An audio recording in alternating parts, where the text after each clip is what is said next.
시사정치 팟캐스트의 안티에이징. 듣다 보면 혼이 정상화되는 방송. 오늘도 뉴스와 썸 타는 새 남녀의 수상한 정비소 오픈합니다. 저는 시사정비소의 꿀잼 김광재입니다. 명품 보이스 장부경입니다. 하트 유발자 정주식입니다. 예.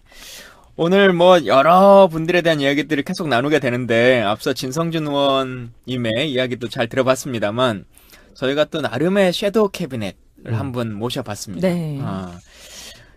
여러분들이 살고 있는 동네에 대해서는 좀 만족하고 사시나요? 사실 요즘에는 이 가산 디지털 단지 이 근처를 더 잘 알게 되는 것 같아요. 내가 지금 어디 살고 있나 항상 생각하게 되는데 어떠세요? 저도 집도 저는 요 가산 디지털 단지 근방인데 좀 동네에 대한 평을 하자면 좀 아쉬운 게 업무지구잖아요, 이 동네가. 근데 정말 어디 편히 앉아서 쉬면서 책을 보던지 아니면 뭔가 이렇게 휴식을 취할 만한 공원 같은 게 없어요, 이 근처에는. 그래서 얼마 전에 저희가 식사하다가 그 얘기 하긴 했는데 네. 가산 디지털단지도 와보면 건물들이 막 으리으리한 큰 건물들이 많잖아요. 네. 강남의 웬만한 건물과 별 차이가 사실 안 나는 그런 모습인데 근데 왠지 가산은 뭔가 좀 팍팍해 보이고 네, 그렇죠. 한 느낌들이 드는데 그건 과연 왜 그럴까? 그러게 우리끼리 얘기해서는 답이 안 나오잖아요. 우리가 생각하는 이 도시에 대한 재발견을 한번 해보자 네. 라고 해서 저희가 모셨는데요. 그 많은 학생분들이나 아니면 학창시절을 보낸 분들에게는 별로 좋지 않은 이름일 것 같아요. 맞아요. 수학의 정석 잘 풀어보셨어요? 아우, 그거 많이 배구 잤죠. 네, 맨 앞에 교집합만 한 10번 풀어보고 네. 그 뒤는 절대 풀지 않는 책인데 네. 서울시립대학교의 정석 교수님 모시고 도시의 발견이라고 하는 이야기 나눠보도록 하겠습니다. 안녕하세요. 죄송합니다. 정석이어서. 예, 시립대학교 정석입니다. 예. 먼저 그래도 인사 한 말씀 좀 해주시죠. 제가 학창 시절에 그 새학년이 돼서 출석만 부르면 애들이 아주 까무러쳤어요.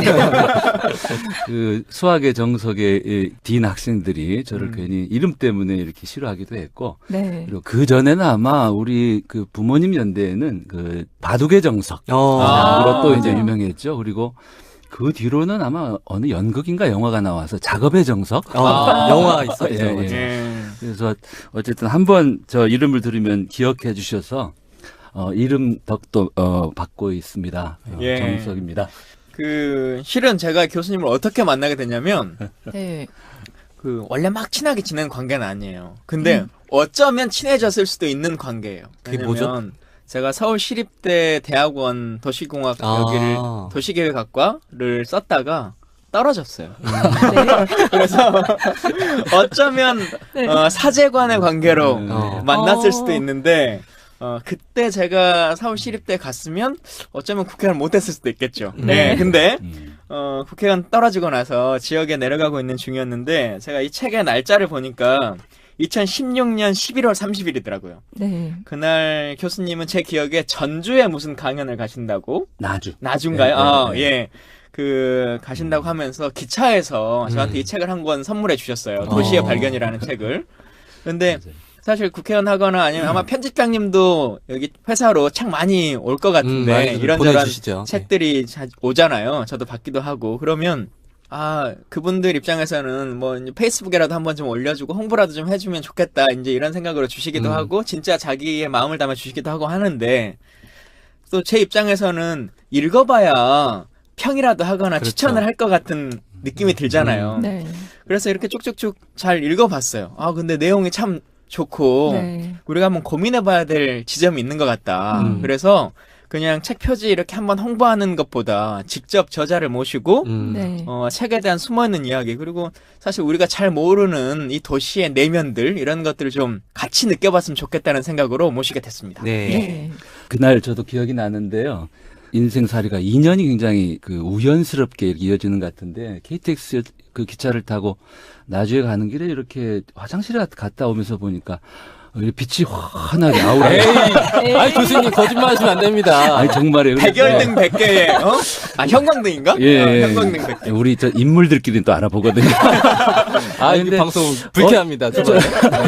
누구시더라? 이렇게 보니까 김광진 의원이 그래서 네. 김 의원 근데 이제 또 국회의원 떨어졌잖아요. 그래서 네. 짠한 마음도 들고 그러다가 그냥 모른 척하고 제자리에 앉았는데 마침 제 가방에 이제 그 도시의 발견 책이 있어서 네. 아, 이 책을 한 권 드리면 좋겠다. 왜냐하면 제가 이 책을 낸 이유도 사실은 도시가 대부분 정치거든요. 그래서 네. 정치인들도 도시에 대해서 또 시민들도 도시에 대해서 관심을 많이 가졌으면 좋겠다. 이런 마음으로 책을 냈는데 야, 이것도 인연이겠다 싶어서 그런데 말 걸기 좀 뻘쭘하잖아요. 그렇죠. 그래서 제가 자리에서 책에 사인해가지고 드렸는데 그게 인연이 돼서 오늘 이 자리가 이어진 예. 것 같아요. 네. 먼저 도시공학을 연구하셨잖아요. 네. 근데 이 도시공학이라는 학문 자체가 좀 낯설어요. 그러니까 네, 도시도 잘 알고 공학이란 말도 다 아는데 이게 붙으니까 무슨 말인지 잘 모르겠어요. 어떤 그렇죠. 학문인지 네. 소개를 좀 부탁드립니다. 이 도시와 관련된 학문들은 사실 굉장히 많습니다. 그래서 우리가 도시공학을 이해하려면 도시를 하나 만든다고 한번 생각해 보세요. 신도시를 하나 만든다. 그러면 우선은 땅을 확보해야 되겠죠. 네. 그리고 그 땅에 이제 도시를 건설하기 위해서는 길도 내고 뭐 대지들도 이렇게 좀 다져야 되고 그래서 토목공학이 필요하죠. 그리고 또 이렇게 공원도 만들고 녹지도 만들고 하려면 조경도 네. 관련이 있고 그 안에 이제 건물을 짓고 집을 짓고 사람이 살아야 될 테니까 건축공학, 그죠? 네. 또 건축학. 그리고 도시가 이렇게 유지가 되려면은 땅 밑에 도로 밑에 상수도, 하수도, 뭐 가스, 전기, 통신 이런 여러 가지 기반 시설들이 또 필요하죠. 그래서 네. 이렇게 도시를 만드는데 필요한 여러 공학들 이것들을 통칭해서 도시공학 이렇게 부르죠. 근데 이제 도시공학은 주로 이렇게 도시를 만드는데 필요한 학문이고 그렇게 만들어진 도시에서 우리 시민들이 살아가면서 겪는 많은 도시 문제들이 있죠. 네. 뭐 안전 문제, 범죄 문제 또는 뭐 재해라든지 교통사고라든지 그래서 이런 많은 도시에서 벌어지는 문제들을 또 푸는 데에는 이런 공학적 해법만이 중요한 게 아니고 더 중요한 게 있죠. 그게 바로 이제 인문학입니다. 네. 그래서 경제, 사회, 문화, 사람들의 어떤 심리, 뭐 이런 고독감 이런 것들이 도시에서 더 커질 수 있으니까 그래서 이 도시에 대한 학문은 크게 도시공학도 있지만 네. 요즘처럼 도시를 이렇게 잘 돌보는 데는 인문학도 중요하다. 네. 그걸 인문학이라고 말할 수도 있는데 사실 다른 공학이 하나 있는 거죠. 네. 정치공학. 그렇죠. 네. 그것도 그래서 중요하죠.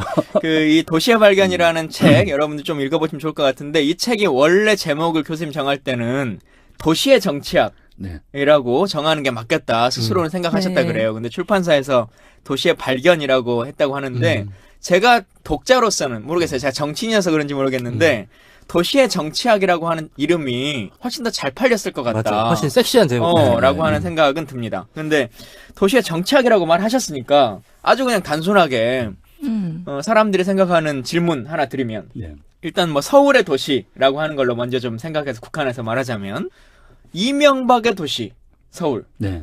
오세훈의 서울, 박원순의 서울 점수를 매기신다면 다 다르죠, 저마다. 그리고 네. 이제 저는 지금은 시립대학교에 있지만 제가 30대, 40대 젊었을 때에는 서울연구원에서 일을 했어요. 네. 연구원으로. 그래서 네. 서울시정개발연구원. 서울시정개발연구원. 예. 지금은 이제 이름이 서울연구원으로 바뀌었는데 네. 94년에 제가 연구원에 들어가서 2007년까지 연구원으로 근무하는 도중에 이 서울의 많은 시장님들을 만났죠. 네. 네. 처음 들어갔을 때는 이원종 시장님이라고 관선 네. 시장님이셨고 그 다음에 이제 얼마 안 있어서 지방자치 부활하면서 초대 이제 민선 시장이셨던 그 산신령 별명을 갖고 계시는 조순 조순시장. 시장님. 네. 그 다음에 이제 민선 2기 고건 시장님. 그리고 민선 3기 이명박 고건시장도 시장님. 투표로 뽑히신 분이구나. 그럼요. 네, 왠지 그러니까 느낌은 반려님입니다. 네. 고건 시장님은 이제 처음에 관선 시장도 하셨죠. 그리고 이제 민선 2기에 시민들 투표로 뽑혀서 고건 시장님이 또 서울시장을 하셨고 그 다음에 이명박 시장님, 그 다음에 이제 오세훈 시장님. 네. 두 번. 예, 근데 오 시장님이 2번 당선됐는데 두 번 다 못하셨죠. 예, 임기를 다 채우지 못하고 스스로 물러나셨죠. 네. 그 무상급식 때문에. 그리고 이제 박원순 시장님이 2011년에 보궐선거로 네. 당선이 되셨고 다시 이제 또 예, 또 다시 대선시장. 재선이 되셨고 그래서 저희 연구원이 서울시정개발연구원은 서울시의 정책을 연구하는 기관이에요. 네.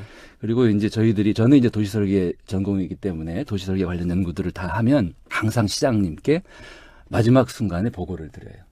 그래서 여러 서울시장님과 자주 만나 뵙고 그래서 그 느낌들이 많죠. 네. 아니 저마다 또 다르시고. 예.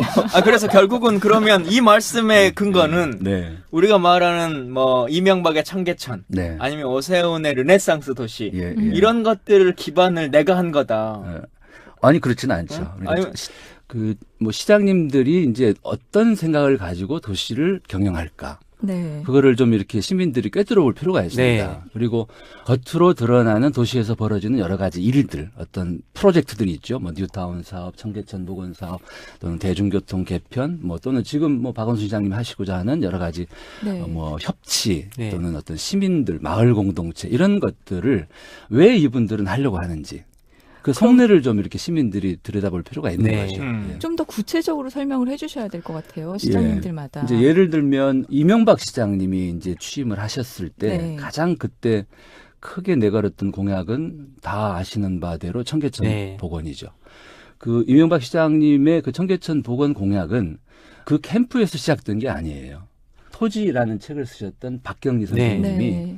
원주의 토지문화관에서 이 청계천이라고 하는 거를 그냥 이대로 둘 수는 없지 않느냐. 그래서 여러 분야 전문가들이 모였어요. 시민단체 운동하시는 분도. 저도 그 당시 서울연구원에 있었기 때문에 그 초대 청계천 살리기 연구회 모임의 멤버였죠. 네. 네. 그리고 거기에서 이제 그 청계천 복원에 대해서 논의를 했던 거는 굉장히 긴 호흡으로 생각했던 거예요. 50년이 말 그대로의 복원. 예, 50년이 걸릴지 100년이 걸릴지 모르지만 네. 이대로 방치할 수는 없다. 그리고 그때 이제 청계 고가의 안전 문제가 대두가 돼서 미군들은 청계 고가에 다니지 마라 이런 그 명령이 떨어졌다는 얘기가 돌 만큼 그래서 청계 고가를 더 이상 방치할 수 없는데 그러면은 걷어내야 되는데 차제에 그럼 청계천 자체도 복원을 해야 되지 않느냐 네. 이런 논의들을 하다가 이제 그때 이 시장 선거 시기여서 이거를 서울시장들은 어떻게 받아들일까 하고 이제 툭 던진 거를 네. 네. 이명박 시장님은 제가 볼 때 그 민간 기업의 CEO 출신이어서 그런지 굉장히 그런 것들을 빨리 간파하시는 것 같아요. 그때 민주당 후보는 누구였죠? 김민석 후보였죠. 아. 근데 민주당 후보는 이렇게 좀 미적미적하고 이것이 과연 될까 이러는데 MB는 이거를 내 임기 중에 끝내버리겠다 이렇게 받아친 거예요. 네. 청계천 복원이라고 하는 거대한 프로젝트를 4년 임기 안에 끝낸다는 게 사실 시민들이나 전문가들이 볼 말이 안 되죠. 네. 그런데 이분은 하겠다. 이걸 네. 공약으로 내걸어서 시장에 당선이 됐고 임기 안에 이제 이걸 끝내는 이 프로젝트를 밀어붙였죠. 네. 네. 그래서 결국은 임기 안에 공사는 끝났어요. 끝났는데 이제 그 과연 청계천 복원이 복원이냐. 네. 여기에 큰 대해서는 어항을 만든 거 아니냐? 대단히 다르게 보는 거예요. 전문가들 특히 청계천 복원에 기대를 걸었던 역사학자들, 생태학자들은 청계천 복원이라고 하는 건 우선 강을 복원해야 되니까 네. 그러면 상류에서부터 물이 흘러내려와서 이게 한강까지 흘러가게 해야 된다. 그런데 지금은 한강물을 끌어들이거나 지하철에 그 냉각수를 펌핑해서 이 청계천에 물을 지금 흘려보내고 있죠. 그러니까 생태적인 복원이 아니다 이렇게 얘기를 하고 또 한 가지 청계천 복원에 그 기대를 걸었던 건 뭐냐 역사 복원이에요. 청계천은 이 한양이 조선의 수도가 되었을 때 가장 중요한 강이었으니까 천이었으니까 그래서 그 청계천 안에 이제 묻혀 있었던 광통교 옛날 다리죠. 그다음에 네. 옮겨버렸던 장충당 공원으로 옮겨갔던 수표교 네. 그리고 뭐 오간수교 여러 이 청계천 안에 있던 우리가 함부로 그냥 버려두었던 이런 역사 유적들을 제자리에다가 돌려야 된다. 이런 거에 대한 기대를 했는데 예를 들면 수표교를 지금 청계천에다 옮겨서 복원을 하려면 수표교의 길이가 지금 청계천보다 더 길어요. 왜냐하면 지금은 청계천의 폭이 똑같지만 네. 과거에는 달랐죠. 그러니까 수표교 자리는 더 이 강폭이 컸기 때문에 그거를 그 자리에다 옮기려면 어떻게 해야 되냐면 주변의 땅을 다시 새로 매입을 해서 도로를 이렇게 휘어야 되는 거죠. 네. 이런 사업들을 임기 안에 할 수 있겠어요? 그래 결국 이명박 시장은 청계천 복원을 그런 전문가들의 기대를 다 충족시키기에는 요원한 일이니까 네. 그런 것들을 다 무시했던 여튼 밀어붙여서 했는데 네.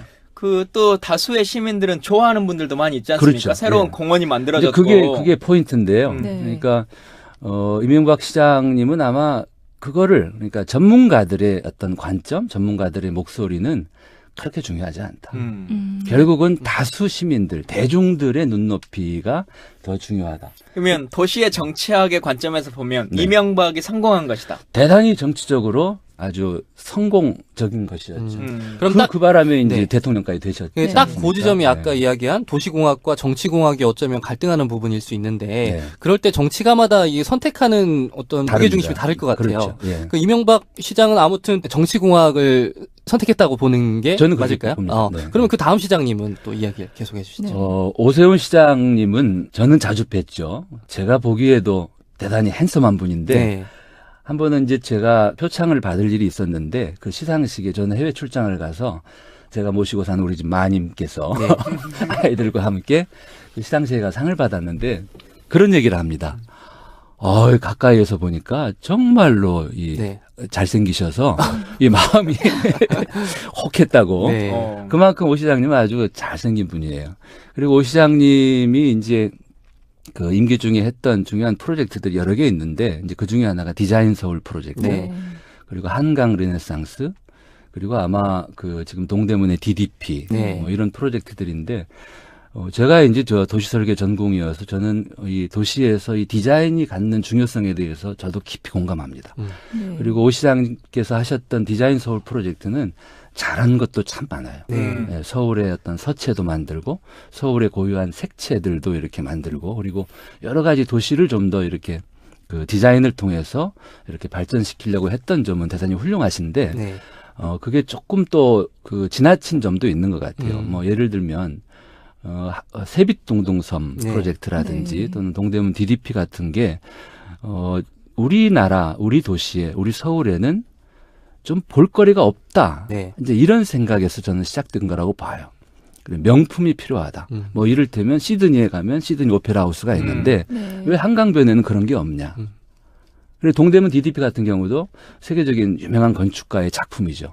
네. 그래서 DDP를 짓기 위해서 그 자리가 어디였냐면 동대문 운동장 자리예요. 예. 네. 그리고 그 동대문 운동장이 일제 강점기 때 지어지기 전에 거기에는 뭐가 있었냐면 한양도성 성곽이 지나가던 자리예요. 네. 그리고 성곽 바로 안쪽으로는 하도감터라고 해서 훈련도감의 부속시설, 그러니까 우리 군사 그 방어시설이 있었죠. 네. 그래서 DDP를 짓기 위해서 그 운동장, 동대문 운동장 바닥을 이렇게 이제 발굴을 하죠. 발굴을 네. 해보고 그 현장에 가서 저는 정말 감동을 했어요. 어. 그러니까 이 성곽과 이 어떤 그 하도감터라고 하는 옛날 우리 군사 시설의 유적들이 드러난 걸 보고 마치 폼페이 유적을 보는 거죠. 그리고 우리 조상들이 지금도 DDP 가운데 가면 뭐 그 조금 터 있잖아요. 근데 그거, 왠지 모르게 있는 그렇죠. 그 돌더미들. 근데 문제는 이 유적들은 있는 나 지금 그대로 왜 있는지 모르겠어. 그러니까 거기에서 발굴했던 것들을 여기저기 옮겨 놓은 거예요. 그러니까 이 동대문 이 한양도성이 4개의 문이 있는데 네. 동대문 지형이 가장 낮아요. 그래서 이 흥인문, 동대문만 다른 문에 없는 이 옹성이 있어요. 네. 이렇게 보면 성문 밖에 이렇게 둥그렇게 또 성곽을 하나 더 치었죠, 그죠? 네. 그리고 이제 그 동대문 주변에 이렇게 그 치라고 해서 갑자기 치성. 우리 역사 팟캐스트가 나왔어. 그런 어떤 흔적들이 네. 그대로 드러난 거예요. 이간수문이라고 하는 유적도 있고. 근데 그걸 다 어쨌든 없어진 거 아닙니까? 다 없애버린 거죠. 예. 그래서 제가 정말 답답한 게 제 그 참한 도시가 좋다라는 책에 그렇게 표현을 해요. 동대문 잔혹사. 아. 우리가 디자인 DDP라고 하는 거는 동대문 디자인 파크 앤 플라자예요. 네. 그러니까 이 동대문 그 운동장 자리에 서울의 디자인을 발전시키기 위한 건물을 지은 거예요. 서울의 설계, 도시 설계를 발전시키기 위한 네. 그죠? 그런데 그렇게 하기 위해서 우리 조상들이 했던 정말 우아한 도시 설계의 흔적들을 다 지워버린 거죠. 함부로 대한 거죠. 근데 오세훈- 그 유적터 이걸 가지고는 관광 상품이 되거나 사람들 그걸 보고 그 디자인이 뭐 옛날에 디자인이 멋있다 이런 느낌을 또 안 가지니까 그런 거 아니겠어요? 방법은 없지 않죠. 저는 차라리 그렇게라도 했으면 무슨 얘기냐면 그 지하의 유적들이 지금 높이보다 훨씬 낮게 있어요. 왜냐하면 이 오랜 세월이 흐를수록 서울의 이 그라운드 레벨 땅의 높이는 퇴적이 됐네. 네, 많이 올라가. 한 조선시대 초까지 내려가려면 한 4m 정도. 그래서 그렇게 밑에 유적들이 있기 때문에 차라리 그 유적들을 그대로 발굴 상태로 두고 강화유리 같은 걸 덮는 거죠. 네. 그리고 로마 가면 그런 거 예, 많이 DDP 있는데. 건물을 그 위에 지어서 이 지하에 발굴된 유적이라도 원위치에 그대로 원 모습대로 두었으면 좋았겠다. 그렇게라도 그런데 했으면 당시 좋겠다. 그거를 네. 무시하고 진행을 했던 이유는 뭔가요? 그 유적들을 그렇게 중요하게 생각하지 않는 거죠. 그러니까 아쉬운 게 오세훈 시장 같은 경우에는 환경운동 연합에서 오셨던 분이고 환경운동 오래 하셨던 분인데 이렇게 그 유족들을 뭉개고 했다는 게 좀 많은 분들이 좀 오세훈 실망하셨어요. 시장이 환경운동연합에서 맞아요. 있었어요? 네. 아무도 모를 것 같아요. 어떻게 알지 그런 걸? 그러니까 이 도시의 정책이라고 하는 게 국가의 정책도 마찬가지입니다. 뭐 대통령이 또는 뭐 국회가 또는 시장이 시민들의 그 세금으로 이 예산을 가지고 어떤 정책, 어디에다가 사업을 할 거냐, 어떤 사업을 할 거냐, 다 선택이죠. 네. 이 선택이기도 하고 이거는 우선순위이기도 해요. 네. 그러면 DDP를 지을 때 아마도 그 당시 오 시장님 머릿속에는 세계적인 건축가가 짓는 명품 건축, 그리고 그 건축 건물을 통해서 뭐 관광객들을 끌어들이겠다. 이런 네. 생각이 강했지. 네. 그 안에 있던 조선시대의 유적 또는 이제 그 많이 지적을 하는 거는 동대문 운동장조차도 우리들의 과거의 그렇죠. 생활이 담긴 그것도 유적이다. 네. 그래서 새로운 건물을 짓더라도 그 운동장의 흔적이라도 좀 남겨라. 이제 이런 그 요청도 있었지만 네. 그런 것들이 그렇게 중요하게 받아들이지 않은 거죠. 근데 이런 내용들이 사실은 뭐 사회 문제랑도 똑같을 수 있는데 뭐 유적지뿐만 아니라 모든 것들이 마찬가지겠지만 국민이 이제 민선제가 되면서 작게는 도시의 시장을 뽑거나 아니면 국가의 대통령을 뽑거나 하면 그 사람에게 모든 결정권을 위임한 상황처럼 이제 인식되는 거지 않습니까? 네. 그게 이제 정치다라고 얘기하는 것이고 말씀하셨던 사안별로 전문가들이 입장을 내고 그것도 무슨 시민단체나 뭐 제야에 있는 사람들이 아니라 서울의 시정연구원이나 뭐 이런 곳에서도 입장을 냈을 것이고 또 공무원들도 입장을 냈을 텐데 그런 것들은 다 받아들여지지 않는 거잖아요. 그럼 밀어붙이면 밀어붙이게 되는 거고 뭐 4대강 파라 그러면 파가 되는 거고 그리고 또 이제 국민들이 화나는 부분 중에 하나는 또 다수의 전문가나 아니면 세금을 받아서 일하는 그 다양한 연구소, 국제기관 이런 곳들이 4대강에 대한 찬성이 될 수 있는 근거를 막 마련하고 예를 들면 시정연구원도 비슷하게 네. 이걸 밀어붙여야 되는 근거를 마련했지 반대 근거를 하진 않았을 거란 생각이란 말이에요. 근데 항상 예. 그때마다 의견들이 있죠. 예를 들면 그 이명박 시장님 임기 중에 했던 또 큰 프로젝트 중에 하나가 뉴타운 사업이에요. 네. 그러면은 뉴타운 사업의 그 시작은 뭐였냐면 강남북의 균형 발전이었어요. 그러니까 강남 지역은 많이 발전했지만 강북은 여전히 정체되어 있는 게 아니냐. 네. 그래서 그러면 어떻게 하면 강북 지역들을 좀 더 좀 균형 발전시킬 거냐. 이제 이런 그 필요성에서 나왔는데 그때 아주 대조적인 두 가지 방법들이 제안되었죠. 하나는 지금 했던 뉴타운 방법. 뉴타운은 뭐냐면 그냥 아파트 단지로 네. 개발을 하는 거죠. 그래서 그런 뉴타운 방식도 있었는데 뭐 저도 그랬고 또 많은 도시 전문가들, 많은 연구자들은 뉴타운 방식은 부작용이 큰 방식이다.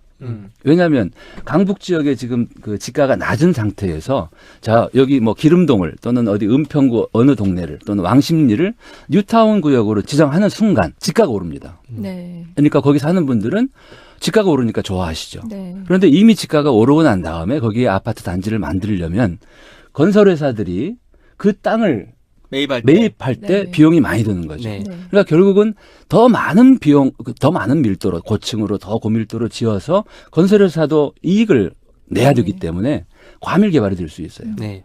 그래서 저라든지 또는 다른 전문가들은 어떤 방식을 제안을 했냐면 그렇게 하지 말고 강북 지역은 지금 지가가 낮은 상태다. 네. 그러니까 마치 침을 놓듯이 뜸을 뜨듯이 이 소 단위로 공공에서 프로젝트를 한다. 뭐 예를 들어 공원을 하나 만들어주고 또는 길을 내고 또는 주차장을 만들어주고 이렇게 해서 공공이 선투자를 하면 네. 마치 피가 돌듯이 민간 쪽에서도 투자가 따라올 것이다. 음. 이게 이제 뭐 우리 몸으로 비유하자면 확 수술을 하는 방식 말고 네. 자기 치료, 물리 치료를 통해서 서서히 건강을 회복하는 방식을 제안을 했는데 이명박 시장은 그 방법을 선택하지 않았어요. 왜 그랬을까요? 정치 논리로 그렇죠. 시정 일시의 욕심이 효과를 있기 봐야 되니까. 임기 중에 이 효과가 나는 거를 선택하는 거죠. 그러니까 다분히 이명박 시장은 정치적인 분이에요.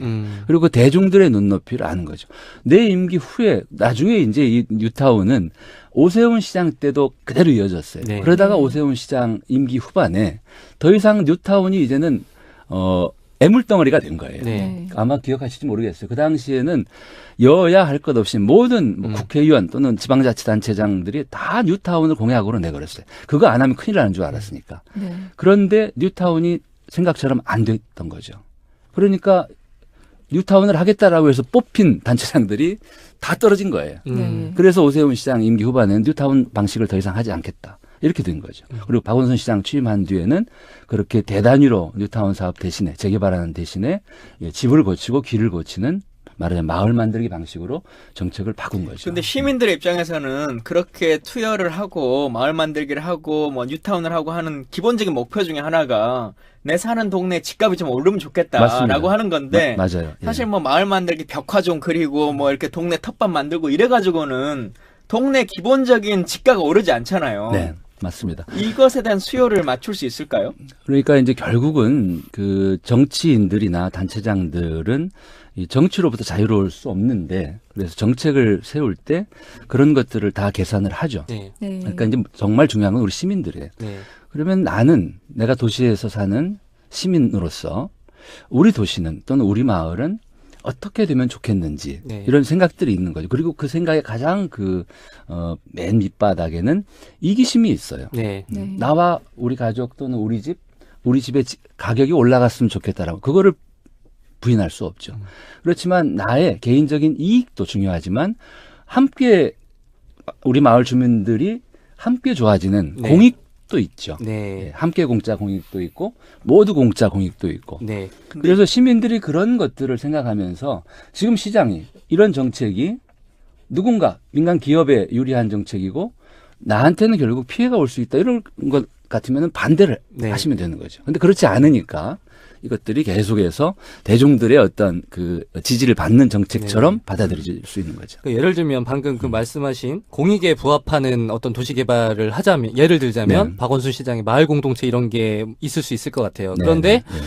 이런 정책은 아니나 다를까 인기가 없어요. 맞아요. 박원순 시장님이 열심히 이거 하셨는데 박원순은 뭐 했냐? 다 그러니까 그러잖아요. 이렇게 되는 거야. 근데 네. 예를 들면 아까 그 선출직 시장들의 시정 욕심으로 이렇게 진행했던 청계천이나 어떤 세빛둥둥 같은 건 사람들 뇌리에 각인이 된단 말이에요. 네. 결과적으로 이명박 시장 같은 경우에 그걸 밑거름으로 당선 대통령까지 되셨고 네.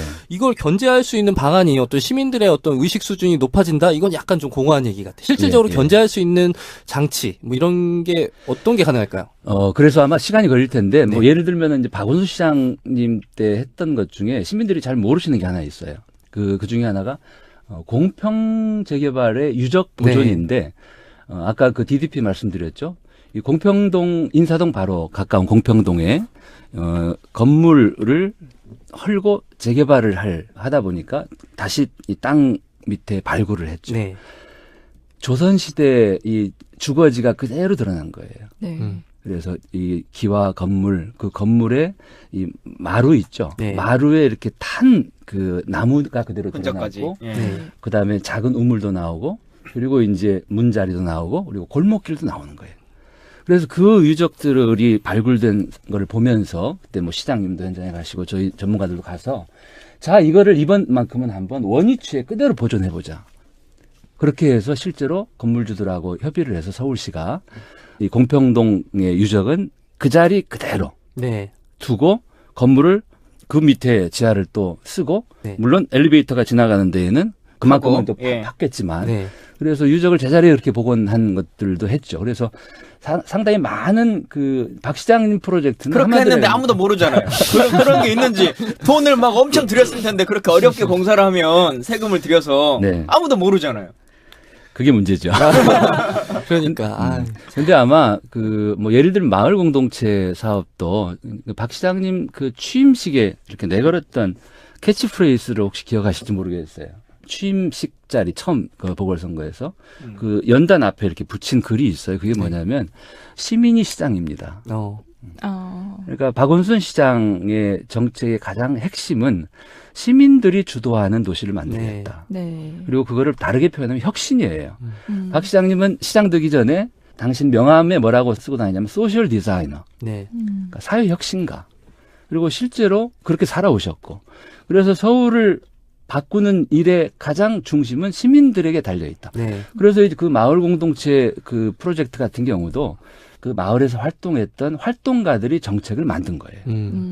저도 전문가로서 그 정책을 입안하는데 참여했는데 저희 같은 전문가들 말고 공무원들 말고 활동가들한테 부탁을 한 거죠. 잘 되고 있다고 평가하십니까? 저는 잘 되고 있다고 봅니다. 근데 왜 이렇게 사람들은 시간이 모를까요? 걸리는 거죠. 그러니까 빅 프로젝트들, 이 대중들의 마음을 현혹시키는 스펙타클들은 단기간에 효과가 나는 거라면 네.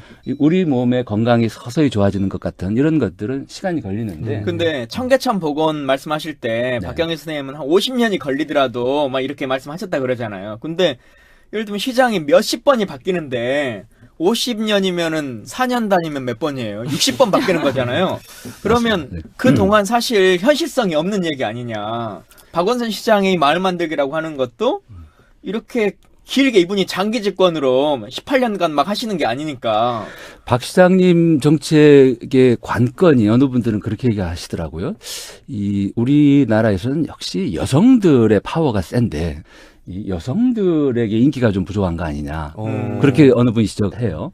저는 조금 다르게 표현하면 박 시장님이 하시고자 하는 이런 정책들은 사실은 예를 들면 강남 지역에 네. 아파트에 사는 중산층들에게도 대단히 필요한 일들이에요. 네. 예를 들어서 아이들 지금 대학 졸업하고 취업 안 되고 있죠. 네. 그리고 남편 지금 50대, 60대 되는 그분들은 일찍 정년하고 인생 후반전을 스스로 각자 도생을 준비해야 되고 네.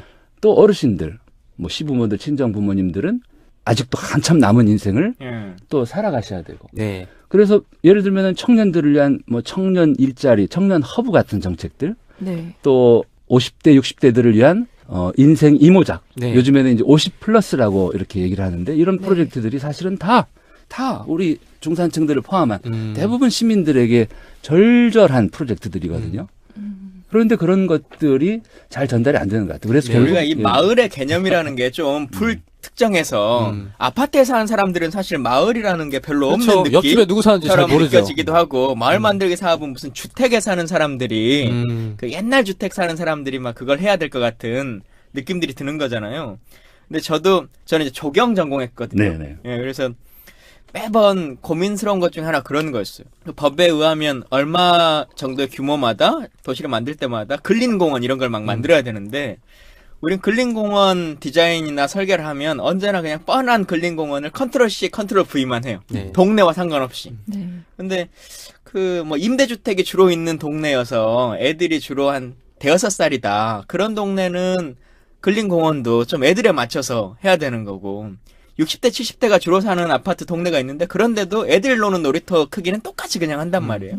이런 것들을 조금 그 아파트 촌에서도 도시에 맞춰서 내 사는 곳에 맞춰서라고 하는 생각들을 해야 되는데 그러지 못하는 많은 것들이 좀 있고 또 그 안에서 느껴보자면 공간이라고 하는 것을 우리는 개인의 나의 공간, 그러니까 우리 집, 아파트라고 하는 것도 보면 뭐 실제로는 뭐 25평입니다라고 하는데 엘리베이터 빼고 뭐 주차장 못 빼고 뭐 빼고 나면은 뭐 10몇 평 뭐 이렇게 되는 거잖아요. 네. 근데 그 10몇 평에 있는 내 공간만 내 땅, 내 집 여기만 어떻게 할 것인가라고 하는 고민들을 많이 하는 것 같은데 이 공공공간이라고 하는 것에 대한 소유 이거 어떻게 봐야 될까요? 그러니까 우리가 하루하루를 살아가는 공간을 유심히 보면 내 방, 내 집과 같은 개인 공간에서도 시간을 보내요. 네. 그죠? 네. 자기도 하고.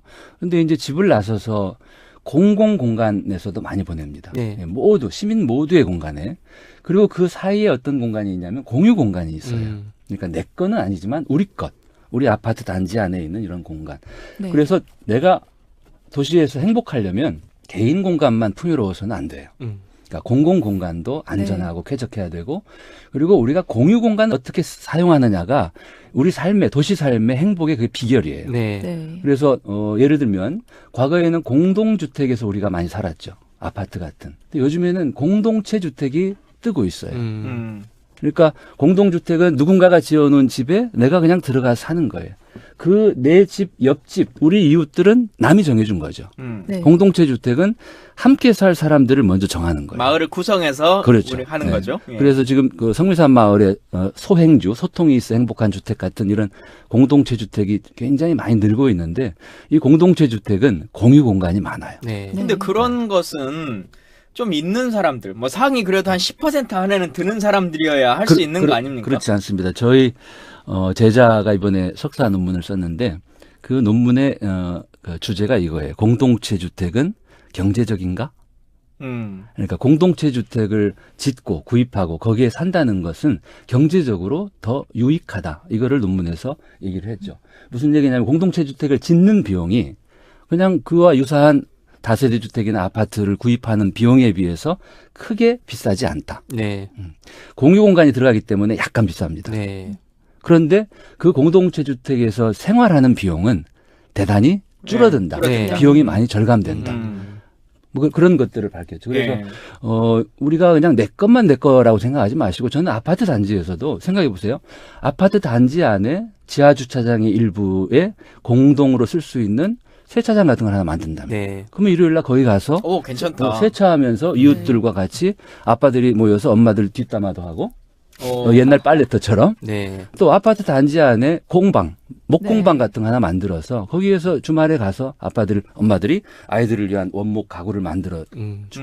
또 저도 이제 장구를 배운 적이 있는데 이런 장구 같은 걸 집에서 연습할 수 없잖아요. 쫓겨나잖아요. 네. 그리고 아파트 단지 안에 그런 방음 시설이 되어 있는 어떤 연습실 같은 게 있으면은 뭐 하루는 사물놀이가, 하루는 뭐 색소폰 동아리가, 하루는 네. 또 기타 동아리가 같이 이런 것들이 아파트 단지 안에서 우리가 굉장히 유리하게, 유익하게 쓸 수 있는 공유 공간들이거든요. 네. 그런 것들을 우리가 필요하면 할 수 있는 거죠. 제 주장 중에 하나가 공원에 아예 안전하게 그 바베큐를 해 먹을 수 있는 공간을 마련해 주라는 거예요. 그래가지고 예를 들면 도농간에 뭘 해야 된다라고 하는데 정기적으로 주말마다는 순천에 있는 그 축산 농가나 아니면 야채 하는 농가들이 와서 서울의 양천구 어디 몇 군데에다 파는 거지. 그 장터를 마련해줘. 그럼 사람들은 크게 돈 들이지 않고 애들하고 동네 놀이터에서 마련된 공간에서 고기도 그냥 신선한 것을 사 먹고 하는 것들도 좋겠다라고 하는 맨날 주장을 펴는데요. 나중에 제가 시장이 되면 꼭 하도록 하겠습니다. 별로 현실성 없는 얘기예요. 아니 중요한 거라니까요. 자, 그 도시 얘기로 조금 네. 더 돌아가 볼게요. 네. 요즘 도시 문제 중에 하나가 계속 이제 함께 살자라고 하는 네. 말씀하셨는데 제가 낙선하고 했던 일 중에 하나가 이제 한겨레 신문에 주말마다 기고문을 이렇게 현장 이야기들 쓰는 게 있었어요. 그러면 대부분 이제 함께 살자라는 결론이야. 왜 그러냐면 그 지금 나오는 문제들이 법에 의해서 불법을 자행하진 않아요. 뭐 노동 탄압이든 뭐 이런 것들이 따지고 들면은 그 사람들은 법의 맹점을 막 이용해서 사용하거나 아니면 또 도시 문제 중 가장 대표적인 게 젠트리피케이션인데 이것도 뭐 권리금의 문제라든가 아니면 집가를 올린다거나 이런 것들이 막상 불법이냐라고 하면 불법은 아니라는 거예요. 네. 근데 이 너무 그래도 힘들지 않냐. 너희들은 그래 좀 있는 사람들이니까 같이 좀 나누어서 그렇게까지 안 올리는 게 더 좋은 거 아니냐라고 하는 주장들을 편단 말이에요. 근데 이게 의견들이 아주 극단적으로 양분되는 것 같은데 이 도시의 젠트리피케이션 어떻게 보시고 해결 방법은 있습니까? 있습니다. 젠트리피케이션이 이제 도시가 정치와 자본, 그러니까 정치적 권력을 가진 사람들, 또 자본을 가진 사람들이 도시를 주무르는 좋은 예예요. 그러니까 그리고 그 젠트리피케이션은 뭘 또 토대로 하냐면은 그 지역 주민들의 이기심. 그죠? 그래서 뭐 이런 거죠. 그러니까 전혀 사람들이 관심을 갖지 않은 평범한 동네 또는 어느 거리가 어느 날 뜨기 시작합니다. 거기에 아주 멋진 가게가 하나 들어오고 뭐 식당이 문을 열고 그래서 관심을 갖다 보니까 사람들이 많이 찾아오죠. 그러니까 이제 집가가 오르기 시작하고 임대료가 오르기 시작해요. 거기에 집을 갖고 있고 건물을 갖고 있는 사람들은 좋죠. 근데 그렇게 뜬 다음에 어떻게 되냐면 더 거대 자본들이 들어와서 결국은 다 빼먹고 나가는 거죠. 네. 그래서 그 당시에는 참 좋은데 그래서 이 주민들 이 젠트리피케이션이라고 하는 거는 말하자면 자본과 권력이 들어와서 동네를 이 돈벌이 수단으로 쓰고 버리는 일 뭐 이렇게 볼 수 있습니다. 물론 젠트리피케이션 좋은 면도 있습니다. 그러니까 도시가 점점 이렇게 좀 관심을 갖고 나아지는 좋은 측면도 있지만 부정적인 면 핵심을 들여다보면 그런 거라는 거죠.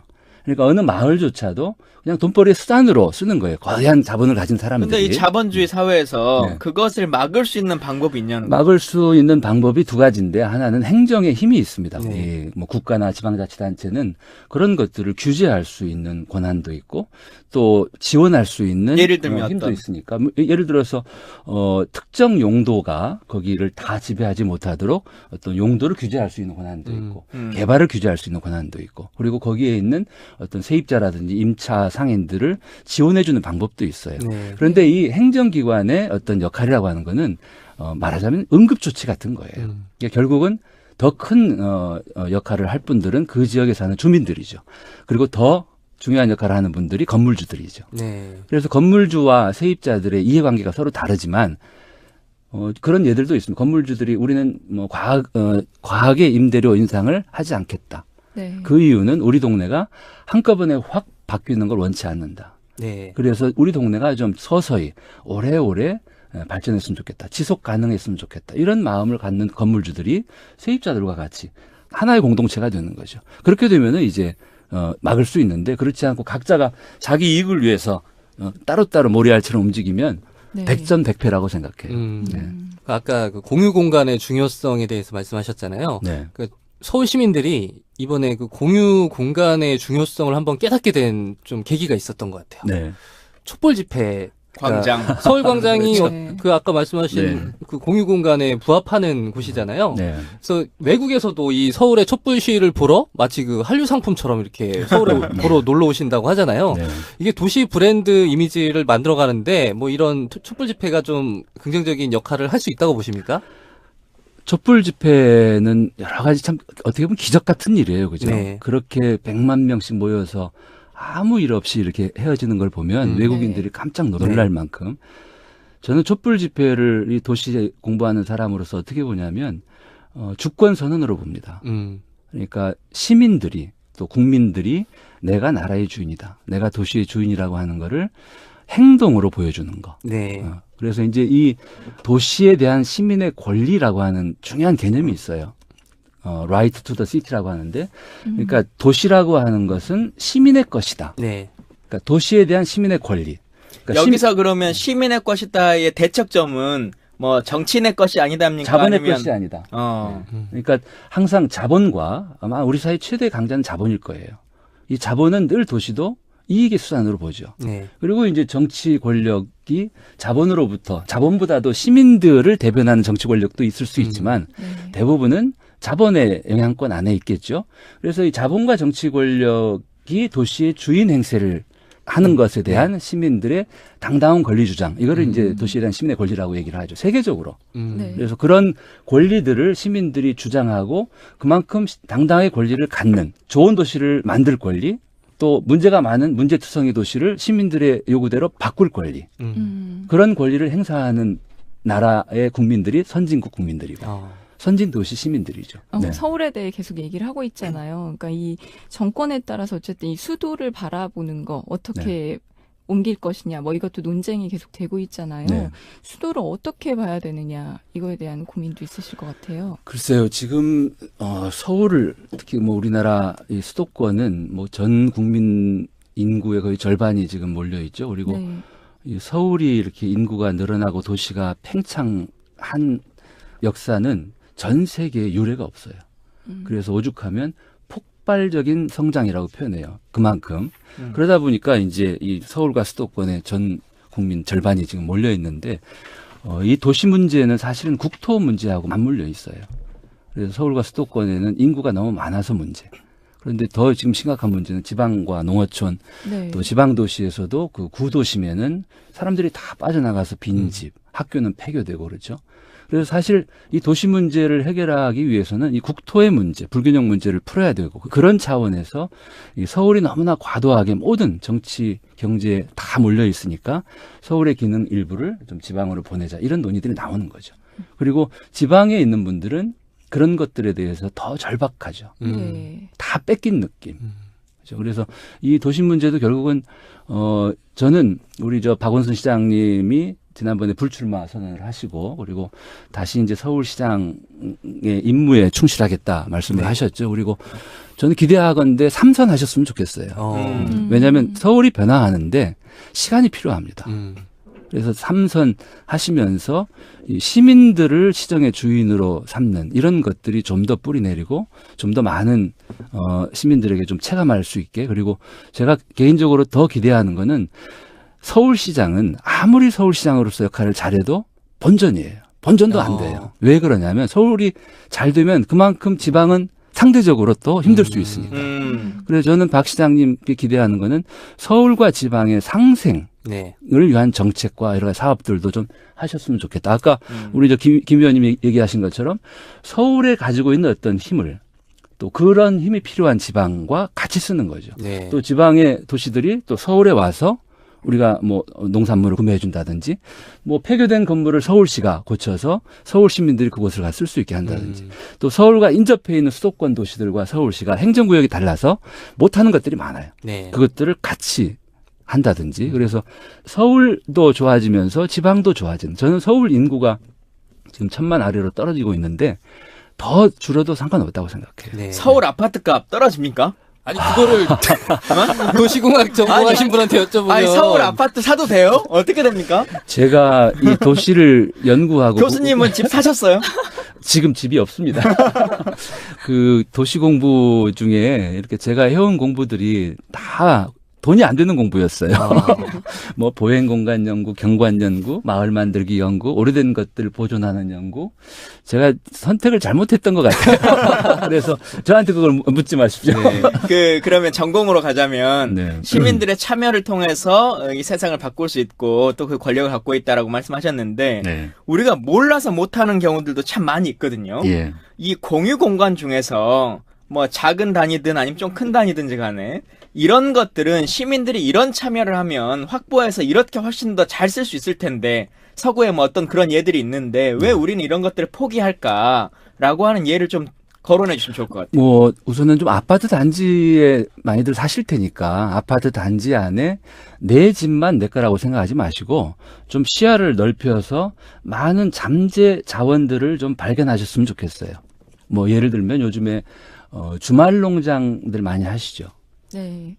근데 아파트 단지에 보면 그냥 잔디밭만 있는데 세상에 저도 단독주택에 이 잔디를 키우면서 사는데 세상에 참 쓸데없는 게 쓸모없는 게 잔디예요. 먹을 수도 없잖아요. 네. 매일 깎아줘야 되고. 그래서 그 잔디를 좀 걷고 거기에다가 농장을 좀 만들고 네. 그리고 아파트 옥상들도 상당히 많은 공간들이 있어요. 아까 얘기했던 지하 주차장도 그렇고. 그래서 공간이라고 하는 게 우리 옷에 비유하면은 기성복을 맞춤복으로 수선하듯이. 네. 네. 그러니까 내 삶에 맞게 고치는 말하자면 리디자인 할 수 있거든요. 그런 것들은 주민들이 필요에 따라서 그러니까 남들을 뭐 한다고 따라하지 마시고 우리 아파트에서 나에게 필요한 것들을 어디를 활용해서 채울 수 있을까? 그것이 나한테도 좋고 이웃에게도 좋고 그런 것들을 하시면 좋겠다 싶고 그리고 요즘 아파트 단지를 보면 이 지상부가 다 차가 다니지 않죠. 네. 네. 다 지하로 차를 보내는데 과연 이게 좋은 건지도 한번 생각해 보셨으면 좋겠어요. 어떤 면에서요? 차가 다니지 않으니까 자동차로부터 안전할 수 있지만 밤에 한번 걸어보세요.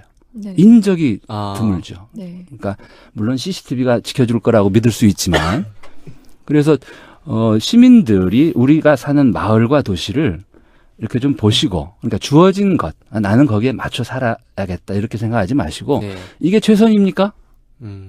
이걸 어떻게 더 바꾸면 더 좋아질 수 있을까? 이렇게 늘 고민하면서 생각하면서 그리고 이웃들과 그 생각들을 나누고 그렇게 해서 네. 집가가 좀 오른 동네를 홍보를 좀 많이 하면 될 것 같은데. 네. 첫 질문으로 돌아가서 네. 아까 김광진 의원이 이명박, 오세훈, 박원순 시장에 대한 어떤 도시 정책의 총평을 해달라라고 말씀드렸는데 아까 박원순 시장이 3선을 했으면 좋겠다라고 희망하셨어요. 네. 그러면 이 세 분 중에 박원순 시장의 도시 정책을 제일 높이 평가하시는 겁니까? 현직이니까 그러신 거 아니에요? 아니 저는 그러니까 제 기준은 시민이에요. 네. 그러니까 어느 시장이 더 시민들을 생각하면서 네. 시민과 함께 하려고 하는가. 이명박 시장님은 기업가 출신이기 때문에 네. 시민들의 개개인들의 권리보다도 대중들의 눈높이, 그 대중들의 감수성에 예민하셨던 거죠. 네. 그래서 내가 어떤 정책을 펴면 이 대중들이 그걸 지지할 건가 이런 것들에 민감하셨던 분 같고 오 시장님은 뭐 본인이 잘생긴 분이어서 그런지 좀 도시의 이렇게 외형 쪽에 많이 좀 이렇게 치중하신 게 아닌가. 그러다 보니까 우리 도시가 갖고 있는 진짜 매력 이 보물들을 오히려 소홀히 대하는. 그리고 네. 박원순 시장님은 말 그대로 사회혁신, 도시혁신을 꿈꾸는 분이기 때문에 네. 저는 그것이 시민이 주인이 되는 도시로 가는, 그리고 세계 대부분 선진 도시들, 혁신 도시들이 가는 길이라고 생각해요. 네. 근데 문제는 이제 그런 정책들이 더 많은 시민 대중들에게 있는 그대로 전달이 되고 있느냐, 이건 문제라고 네. 생각해요. 근데 우리가 저는- 오늘 서울 얘기들을 쭉 중심이 돼서 하긴 했는데 사실 말씀하셨던 것처럼 인구의 더 많은 부분은 서울 외에 되어 살거든요. 네. 그러니까 중소 단위 도시일 수도 있고 아니면 군 단위의 일 수도 있고 군 단위도 도시라고 할 수 있나요? 그렇죠. 예, 네. 그렇게 할 수 있는 공간들도 많이 있는데 그런 것들은 어떻게 더 하면서 살아야 될까라고 한 얘기도 놓치지 않고 얘기를 해야 될 것 같아요. 일본이 지금 가장 그 국가 차원에서 하고 있는 핵심 정책이 지방 창생 정책이에요. 네. 창생. 예, 우리는 지금 도시 재생 이렇게 네. 표현하는데 네. 일본도 2000년대에는 재생이라는 말을 썼어요. 그래서 이제 도시를 다시 살려야 된다. 근데 지금은 재생이란 말보다도 창생, 그러니까 창조적으로 살려야 된다. 이제 이런 정책을 쓰는데 제조 산안에. 네. 아, 그 창생 정책의 핵심은 인구 소멸 위기를 겪고 있는 지방들이에요. 지방 네. 농어촌들. 그리고 그 정책의 핵심은 그쪽으로 젊은 사람들을 보내는 거죠. 그렇게 보내기 위해서 여러 가지 지원을 해요. 예를 들면 젊은이들이 지방에 가서 1년 동안 농어촌에서 살면 우리 돈으로 한 5천만 원 정도 연봉을 보장을 해줘요. 그 지역 부흥 협력대라고 해서 그래서 3년까지 연장하게 하고. 그래서 서울에서 일자리 갖기 어려운 젊은 친구들이 지방 농촌에 가서 자기 전공을 살리는 일을 3년간 하는 거죠. 네. 그 상당수가 지방에 정착을 해요. 그래서 저는 지금 우리나라 역시 가장 큰 문제는 지방의 소멸 위기. 대부분 학교가 폐교되고 네. 농어촌엔 어르신들만 지금 남아 계시고 젊은 사람들은 도시로 몰리고 네. 그리고 우리 국토의 상당 부분이 비게 되는, 이거는 가장 큰 위기죠. 그래서 그걸 하기 위해서 지방의 많은 단체장들이 그 열심히 지금 좋은 정책들을 하시는 분들이 많이 계셔요. 예를 들면 어떤 데를 좀 참가하면 좋을까 이런 거에 관심 있는 분들은 제 책에도 소개했지만 저는 전주시도 지금 대단히 네. 혁신적인 일을 벌이고 있죠. 한옥마을요? 한옥마을도 그렇고 그 재래시장, 전주 남부시장을 살리는 프로젝트도 그렇고 남부시장 콩나물국밥. 네, 거기 이제 청년몰을 만들기도 네. 했죠. 그리고 지금 가장 큰 이슈가 종합운동장이죠. 전주 네. 종합운동장. 그 종합운동장을 원래는 롯데 기업이 쇼핑몰로 개발하는 하려고 했던 거를 지금 김승수 시장께서 네. 그거를 원위치시킨 거죠. 그래서 그럼, 네. 바꾸려고 하는 거죠. 많은 그 지자체 시장님들이 도시의 발견 책을 사서 공부를 하시면 네. 아 이제 뭐 자기 도시를 더 이제 좋게 만들 수 있겠네요. 많은 팁들이 들어가 팁. 있는 근데 내가 봐서는 제가 읽어보니까 지자체장들은 절대 안 살 책이야. 왜요? 이거는 지자체장이 결정할 수 있다라고 말하는 게 아니라 당신 권한이 아니다. 시민들이 해야 되는 권한이다. 내려놔라. 계속 이 얘기만 하고 있어서 그렇지 않습니다. 아니 왜 책이 안 팔릴 얘기라고 그래? 그 제주 올레를 네. 이렇게 시작하셨던 서명숙 이사장님이 네. 우연히 서점에서 도시의 발견 책을 이렇게 보시고 이렇게 공감이 가서 그 책을 서귀포 시장님께 네. 선물을 하셨대요. 서귀포 시장님이 아마 일본 출장길에 이렇게 책을 기차 안에서 다 읽으셨대요. 신칸센을 타고 가다가. 그리고는 이제 어떻게 연락을 주셨냐면 너무 필요하고 좋은 책이다. 그래서 서귀포 시청 간부들에게도 읽게 하고 그리고 초청해서 강의를 듣겠다. 그래서 눈 밝은 단체장님들은 도시의 발견을 발견하시면 새로운 정책과 네. 희망을 보실 것으로 믿습니다. 도시의 발견을 통해서 정석의 발견. 어. 우리가 섀도우 캐빈에서 지금 발굴하고 있다니까요. 그러게요. 이제 섀도우 저희- 캐비넷 예. 얘기를 좀 해야 되지 저희 않아요? 방송을 통해서 네. 저희가 이제 이 방송의 프로그램 이름이 여러 가지 이슈 정비를 하는 것도 있지만 네. 숨어있는 섀도우 캐빈에서 발굴하자. 그래서 많은 사람들이 이 방송을 통해서 또 정치 관련한 분들이 많이 들으시니까 네. 이 사람들의 현안을 빨리 좀 받아들여서 정치권에 혹은 내각에 좀 썼으면 좋겠다 이런 얘기들이거든요. 네. 그 교수님 생각하시기에 이제 곧 정부가 바뀌잖아요. 예. 정권이 바뀌는데 이제 새로운 이제 행정부가 꾸려질 텐데 내가 저 자리 가면 진짜 잘할 수 있다. 그 탐나는 자리 이런 거 있으신가요? 그래서 그 자리에 가서 이렇게 뭘 좀 바꿔보겠네요. 네. 제가 어렸을 때는 김제 군수가 되고 싶다 이런 꿈을 꾼 적이 있어요. 왜 하필 김제인가요? 제 고향이 전주고 이제 네. 저희 큰 집이 시골 김제여서 네. 그래서 작은 김제만 해도 이제 도시와 농촌이 같이 있는 도시죠. 도농복합 도시죠. 그래서 그런 곳에서 그 작은 도시에 정말 시민들이 행복하게 그리고 그때는 그런 꿈을 꿨어요. 서울에 있는 그 고향을 떠난 사람들이 네. 다시 돌아오는. 근데 그래서 김제 사실 때는 6살 정도밖에 안 되는데 그때 그 김제 군수가 되겠다고 꿈을 꾸신 거예요. 6살 이후에는 다시 올라오셔가지고 전주에 네. 사셔놓고. 근데 이제 지금은 꿈이 바뀌어서 지금은 제가 제일 중요하게 생각하는 일은 연구하는 거예요. 그리고 좀 이렇게 쉬운 책으로 네. 써서 국민들과 소통하는 거. 그래서 도시에 대한 뭐 논문 보고서보다도 좀 교양서적, 대중서적들을 쉽게 재미있게 써서 네. 좀 더 많은 분들이 읽고 도시를 우리가 바꿀 수 있구나. 그러려면 책이 많이 팔려야 되는데 이 도시 책은 많이 안 팔리는 것 같아요. 많이 좀 팔아주십시오. 이분이 혈안에 대해서 해결할 문제 그 방법이 있냐 없냐라고 솔루션이 있냐라고 하는 걸 생각해 보면 전 서울 살아보니까 교통체증 이제 이게 있잖아요. 네. 그리고 상습 교통체증이라고 하는 거 특히나 올림픽 도로 뭐 이제 이런 것들이 있는데 이 공간을 교통체증을 없앨 수 있는 방법이 있습니까? 있죠. 결국 교통체증은 자가용 이용이 많아서 생기는 거거든요. 네. 그래서 이미 서울시도 대중교통 위주로 이렇게 바꾸고 있는데 너무 원론이야. 너무 근데 이제 원론이야. 결국은 나한테 달려 착하게 있어요. 사세요 이런 거랑 똑같아. 아니, 근데 여러분들도 길을 걸을 때도 있고 지하철을 탈 때도 있고 버스를 탈 때도 있고 내가 운전하는 차 또는 남이 운전하는 승용차를 타고 다닐 때도 있죠. 네. 문제는 이제 어떤 상황에 나를 더 중시하느냐예요. 그러니까 더 많은 사람들이 대중교통을 이용하는 나의 권리를 더 강하게 요구하면 네. 대중교통 위주로 도시가 바뀌어요. 근데 우리 도시는 여전히 지금도 승용차를 탄 사람들의 목소리를 더 많이 반영하다 보니까 걷거나 버스 지하철이 조금 더 불편할 수 있는 거죠. 네. 파리 같은 데는 이 우리로 말하면 올림픽 도로 같은 이 센 강변 도로를 폐쇄해 버렸죠. 그리고 여름철에 거기를 해수욕장처럼 꾸며서 시민들에게 드리죠. 그러니까 더 많은 시민들이 그걸 보고 좋아하니까 그런 정책들이 가능해지는 거죠. 근데 계속 듣다 보니까 어쨌든 정권 차원에서 도시를 설계해야 되고 뭐 계획적으로 뭔가 해야 된다라는 느낌이 드는데 제가 생각했을 때는 지금 촛불 전국이며 이런 걸 보면 시민들의 힘에 의해서 바뀌고 있단 말이에요. 네. 도시 자체도 보면 지금 뭐 벽화마을이나 이런 것들이 이루어지는 걸 보면 정부에서 하는 것도 있지만 개입해서 정권에서 뭐 개입해서 하는 것도 있지만 시민들이 자발적으로 이루어지는 마을 힘들이 공동체가. 분명히 있단 말이에요. 이것들의 그 지점에서 얼마만큼 개입을 하느냐 그것도 다를 것 같아요.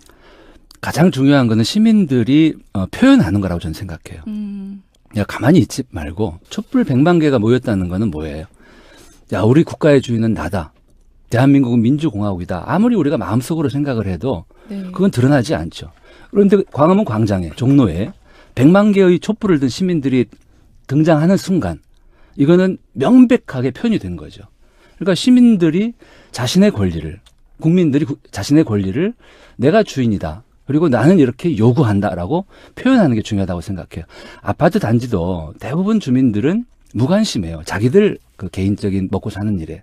그러다 보니까 아파트에 경영을 하는 사람들이 자기들 멋대로 하는 경우도 많죠. 네. 그래서 예를 들면은 아파트 단지에 내가 동대표로 출마를 해서 과연 우리 단지의 경영이 지금 바르게 되고 있는지 네. 또는 우리 단지가 지금보다 더 좋은 방식으로 서울시가 에너지 자립마을 같은 거 하거든요.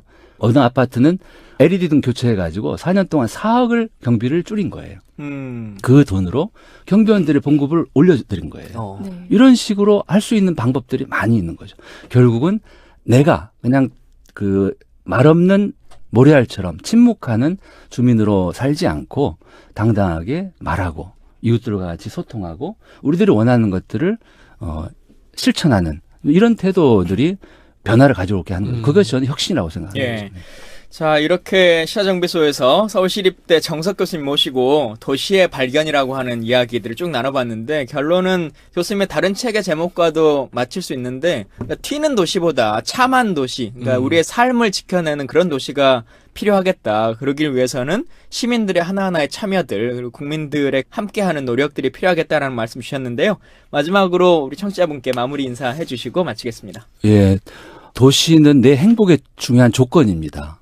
그러니까 내가 행복하려면 우리 도시가 행복해야 돼요. 네. 그래서 그러려면 도시가 얼마나 중요한지 또 도시가 과연 지금 최선인지에 대해서 시민들이 좀 세세히 살펴보고 발견하셨으면 좋겠어요. 그리고 좋은 도시는 거저 주어지는 게 아니죠. 물만 셀프가 아니고 도시도 셀프입니다. 아, 예, 오늘 잘 들어보시면서 어떤 생각들 또 새로운 고민들 많이 하셨을 거라고 생각합니다. 이런 마음들을 우리가 촛불 들었을 때의 생각처럼 대통령 하나 바뀐다고 세상이 바뀌는 게 아닙니다. 우리 생활 곳곳에 문제에 있어서 하나하나 촛불 들어야 할 때들, 그리고 어떤 행사에 참여해야 될 때들, 왠지 가사는 뭔가 좀 팍팍해 보이고 네, 그렇죠. 한 느낌들이 드는데 그건 과연 왜 그럴까? 그러게. 우리끼리 얘기해서는 답이 안 나오잖아. 우리가 생각하는 이 도시에 대한 재발견을 한번 해보자. 네. 라고 해서 저희가 모셨는데요. 그 많은 학생분들이나 아니면 학창시절을 보낸 분들에게는 별로 좋지 않은 이름일 것 같아요. 맞아요. 수학의 정석 잘 풀어보셨어요? 아우, 그거 많이 배구 잤죠. 네, 맨 앞에 교집합만 한 10번 풀어보고 네. 그 뒤는 절대 풀지 않는 책인데 네. 서울시립대학교의 정석 교수님 모시고 도시의 발견이라고 하는 이야기 나눠보도록 하겠습니다. 안녕하세요. 죄송합니다. 정석이어서. 예, 시립대학교 정석입니다. 예. 먼저 그래도 인사 한 말씀 좀 해주시죠. 제가 학창 시절에 그 새학년이 돼서 출석만 부르면 애들이 아주 까무러쳤어요. 그 수학의 정석의 이 딘 학생들이 저를 괜히 이름 때문에 이렇게 싫어하기도 했고, 네. 그리고 그 전에는 아마 우리 그 부모님 연대에는 그 바둑의 정석 으로 또 이제 맞아요. 유명했죠. 그리고 그 뒤로는 아마 어느 연극인가 영화가 나와서 작업의 정석. 영화 있었죠. 예, 예. 맞아요. 예. 그래서 어쨌든 한번 시사정치 팟캐스트의 안티에이징. 듣다 보면 혼이 정상화되는 방송. 오늘도 뉴스와 썸 타는 새 남녀의 수상한 정비소 오픈합니다. 저는 시사정비소의 꿀잼 김광재입니다. 명품 보이스 장부경입니다. 하트 유발자 정주식입니다. 예. 오늘 뭐 여러 분들에 대한 이야기들을 계속 나누게 되는데 앞서 진성준 의원님의 이야기도 잘 들어봤습니다만 저희가 또 나름의 섀도우 캐비넷을 한분 모셔봤습니다. 네. 이 여러분들이 살고 있는 동네에 대해서는 좀 만족하고 사시나요? 사실 요즘에는 이 가산 디지털 단지 이 근처를 더 잘 알게 되는 것 같아요. 내가 지금 어디 살고 있나 항상 생각하게 되는데 네. 어떠세요? 저도 집도 저는 요 가산 디지털 단지 근방인데 좀 동네에 대한 평을 하자면 좀 아쉬운 게 업무지구잖아요, 이 동네가. 근데 정말 어디 편히 앉아서 쉬면서 뭐 책을 보던지 아니면 네. 뭔가 이렇게 휴식을 취할 만한 공원 같은 게 없어요, 이 근처에는. 그래서 좀 얼마 전에 저희가 그 식사하다가 그 얘기 하긴 했는데 네. 가산 디지털 단지도 와보면 건물들이 막 으리으리한 큰 건물들이 많잖아요. 네. 강남의 웬만한 건물과 별 차이가 사실 안 나는 그런 모습인데 근데 저 이름을 들으면 기억해 주셔서 이름 덕도 받고 있습니다. 예. 정석입니다. 그 실은 제가 교수님을 어떻게 만나게 됐냐면 네. 그 원래 막 친하게 지낸 관계는 아니에요. 근데 어쩌면 친해졌을 수도 있는 관계예요. 그게 왜냐면 제가 서울시립대 대학원 도시공학 여기를 도시계획학과를 썼다가 떨어졌어요. 네. 그래서 어쩌면 네. 사제관의 관계로 만났을 어. 수도 있는데 그때 제가 서울시립대 갔으면 어쩌면 국회의원 못했을 수도 있겠죠. 네. 근데 국회의원 떨어지고 나서 지역에 내려가고 있는 중이었는데 제가 이 책의 날짜를 보니까 2016년 11월 30일이더라고요. 네. 그날 교수님은 제 기억에 전주에 무슨 강연을 가신다고? 네, 나주인가요? 네, 네. 예. 그 가신다고 하면서 기차에서 저한테 이 책을 한 권 선물해 주셨어요. 도시의 발견이라는 책을. 근데 사실 국회의원 하거나 아니면 아마 편집장님도 여기 회사로 책 많이 올 것 같은데 많이 이런저런 보내주시죠. 책들이 오잖아요. 저도 받기도 하고 그러면 그분들 입장에서는 뭐 이제 페이스북에라도 한번 좀 올려주고 홍보라도 좀 해주면 좋겠다. 이제 이런 생각으로 주시기도 하고 진짜 자기의 마음을 담아 주시기도 하고 하는데 네. 정치인들도 도시에 대해서 또 시민들도 도시에 대해서 관심을 많이 가졌으면 좋겠다. 이런 마음으로 책을 냈는데 야 이것도 인연이겠다 싶어서 그런데 말 걸기 좀 뻘쭘하잖아요. 그렇죠. 그래서 제가 자리에서 책에 사인해가지고 드렸는데 그게 인연이 돼서 오늘 이 자리가 이어진 것 같아요. 네.